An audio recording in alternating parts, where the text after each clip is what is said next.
Morning, everybody. This is another candle. I wanted to talk about a couple of dreams that I had a few days ago. I think it was maybe like a week ago at this point. I don't know. It was a little while, not too long, but like sometime within a week ago. And it was almost like a follow-up to that dream about witchcraft that I had. And there was two different dreams in a day's succession. There was one day, and then the next day there was another.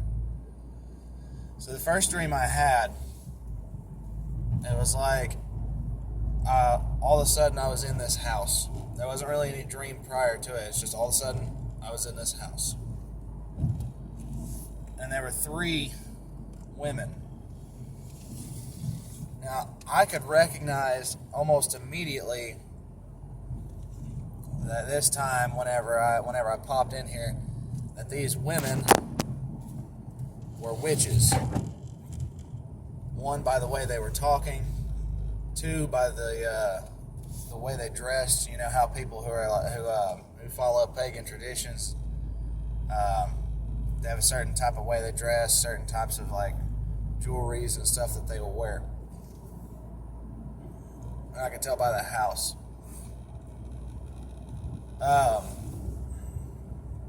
As they were speaking to each other and they were speaking to me, I don't exactly remember what was said, but what I do remember is that at one point in time, while they were speaking to me, I rebuked them. And I'm pretty sure I mentioned to them that I was a believer, and that, I was not going to be a part of whatever it was, whatever conversation they were having. And as I did this, they all stood up and they started to advance towards me. And I made it into this like entryway that was like from their dining room area out into like a living room. They all stopped at that door, and then they began to come and attack me one at a time. The first one, there was 2 smaller women, and then there was one that was a very large woman. She was taller than I was. And just for reference, I don't beat on women, but the spiritual significance of this dream was about fighting witchcraft in the spirit. So just keep that in mind. As the first one came at me, she was like trying to grab a hold of me and such like that. And I remember not having much of a struggle with her trying to grab hold of me, but she wouldn't stop. And so eventually, I guess in a matter of like 1 minute, I ended up grabbing the bottom of her jaw and the back of her head, and I broke her neck. She stopped moving. And then the second one came at me, and she came at me like a wild woman. Like, I don't know how to explain it. Came at me, using her nails like claws and trying to bite at me and such like that. And I kept having to push her off and like knock her down and stuff like that to keep her off of me as she was trying to fight me. And as this happened, I ended up pushing her one of the times, and she fell back into like, I want to say it was like the corner of a table or cabinet or desk, something like that. And it hit the back of her head, and she fell still. And then the third one stepped up to approach me. This was the very big woman, the very large woman. And she kept smiling at me. Like she just had this very confident look on her face. And whenever we started to fight, when she would hit me, it was not like being hit by a normal person. It was like getting hit and being thrown back a couple of feet, hardly being able to stay on my feet from taking these hits. And we fought for a good minute. And I realized I wouldn't be able to overcome her with my strength. And I know this might sound a little bit goofy. I practiced Wing Chun a little bit whenever I was younger. For maybe like a year. I never had a sparring partner or nothing like that, but I practiced it on trees and whatnot. And I started using those techniques instead of fighting just with raw strength against her. And it began to disable her slowly. And I remember at a certain point, it was like she realized that, she was going to have to try to get a hold of me. And so she grabbed me, like she swooped her arms forwards and grabbed me and began to sit there and squeeze. And, it's interesting. I remember this now. I was telling my mom about this dream on Saturday night. My mom and Debbie, they came up. Bless them. And I remember this part, and this actually, whenever I thought about it a little later, gave me a clue as to what these spirits are that I was fighting. Okay, so I'll just tell you what happened first. She squeezes me. And I remember as she's squeezing me, where she was so tall, my face were like practically in her breast, to just put it plainly. And I remember like pulling my head back, because something in my mind was telling me, even though you may be in the middle of a fight, you don't touch another woman's bosom. You're married. And so I pulled my eyes away and I looked up at her, and she was looking down at me, smiling yet again with this confidence. I remember somehow I pushed off and got free of her grip, or maybe I knocked her back into something as we were struggling. Something happened that loosened her grip from me. And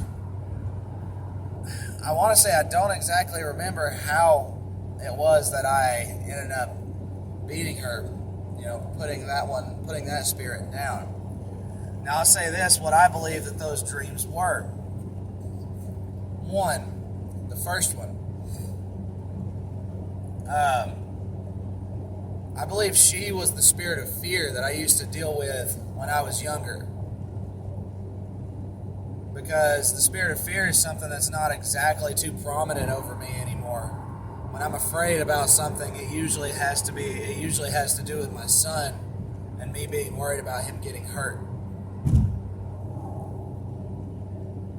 The second spirit came at me like a wild woman with claws and teeth.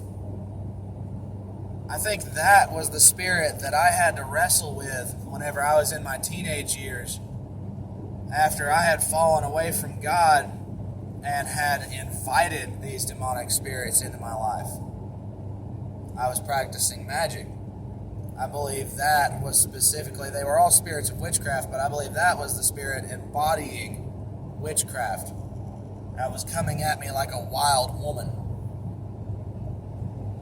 The third spirit is the one that I've had to deal with since I got older.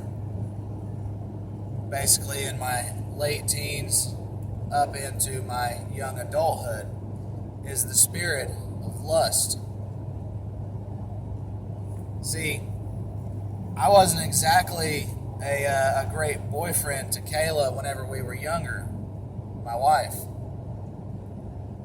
Whenever we were dating, essentially what happened is there was a little incident that happened with her and someone else. It wasn't exactly a little incident per se. I mean, for me, it was a big deal. It hurt me a lot. And so my young non-believer reaction, because I mean, I was a believer at the time, but I definitely wasn't practicing any of it. I wasn't living it. I wasn't even thinking it. My reaction was, I'm going to go cheat on her now. And I did. And I did it more than once. I ended up having essentially a lifestyle of that kind of sin for a decent, at least a year or two, somewhere around there. And since then, even though I conquered that, I had trouble dealing with pornography for a little while. And every once in a while, I still will wake up and I will get those temptations, almost like they are being sent to me. And that's what spirits of witchcraft will do. They will send these things at you to try to tempt you. Because I mean, it's so much easier than going and finding some girl and cheating. All you gotta do is just whip out your phone, and there you go. So that was the first dream. And I guess I'll probably make a video about the next dream whenever I'm on my way home, because this one's running about 11 minutes now. But guys, I just wanted to let you know about that one. It was very interesting and prominent to me, and I think it was really cool that as I thought about it later, after I told my mom about it, that it was revealed to me what the purpose of this dream was. The point of the fact that I was putting down these spirits that were essentially controlling my life at different points in time, that I was fighting them and then putting them down. And the fact that the one I had the biggest struggle with was the spirit of lust. And it makes sense. Most men have more issues dealing with the spirit of lust than we do with almost anything else. Almost anything else. Every man is different. So, I mean, if it's not yours, that is fantastic. But we all have the big things that we deal with. And especially when we come into that young adulthood, that's when we really start to see what our big issue is going to be. Well, guys, I hope you enjoyed this video. I hope maybe you might have got something out of it. Guys, if you have dreams, I'm going to do as my spiritual elder Debbie has told me, and I'm going to start writing these down. I remember these all very well right now, so I'd say it'd be a good idea whenever I get home for me to just start pinning them down. That way I can keep it fresh and I can review them and I can look over them with the Spirit of God. And as I read my Bible, I can remember them and think about what it was about. I would advise you guys to do the same. Guys, I appreciate it if you watch this video. If anybody's got any prayer requests that they need, anything you need prayed over, I know there's people in the comment section that will pray over you. I will be praying over the things that you might post. Guys, if you like this video, hit the like button. Subscribe if you haven't. I know my manager the other day, he said something about, Josh, I haven't seen any of your videos. And I looked at her, I was like, have you subscribed to the channel? And she was like, well, I mean, I watched the videos. I was like, yeah, but if you want to see the notifications, you'll have to subscribe, and it'll put the notifications up there. And I guess the bell does something about that, too. You can ring-a-ling that if you want. That's all up to you. I don't really care about the bell. I'm an older YouTube person. But, yeah, I was kind of laughing about it. I was like, yeah, it's that red button, you know. But, yeah, like I said, like, subscribe, comment if you got any prayer requests. If you want to talk about anything, leave it in the comment section. Guys, I hope you have a blessed day. May God be with you today. May He bless you. And may you just have some peace as you go about your day, whether or not it is you're working today, you might be off. I love you guys, and I hope you all have a great day.